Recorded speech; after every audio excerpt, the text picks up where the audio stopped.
এক নজরে দেখে নিন। জাপানি শব্দ হচ্ছে জোরো, রিক্সা, প্যাগোডা, সুনামি, হিরিকিরি, হাসনা, হেনা, ক্যারেটে। গ্রিক শব্দ হচ্ছে দাম, ইউরেনাস, সেমাই, সুরং। জার্মান শব্দ নাৎসি, কিন্ডারগার্টেন, ট্রাম।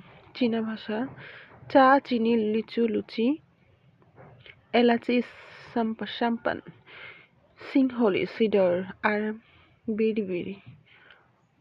মালয় ভাষা হচ্ছে কাকাতুয়া, কিরিচ, তিব্বতি, লামা, শেরপা। বর্মী শব্দ হচ্ছে লুঙ্গি, ফুঙ্গি, নাপ্পি। গুজরাটি হরতাল শব্দ গুজরাটি শব্দটি হচ্ছে হরতাল। গুজরাটি শব্দ হরতাল। অস্ট্রেলিয়ান হচ্ছে বুমেরাং, কাঙ্গারু। তামিল শব্দ হচ্ছে চিরুট। চিরুট একটি তামিল শব্দ।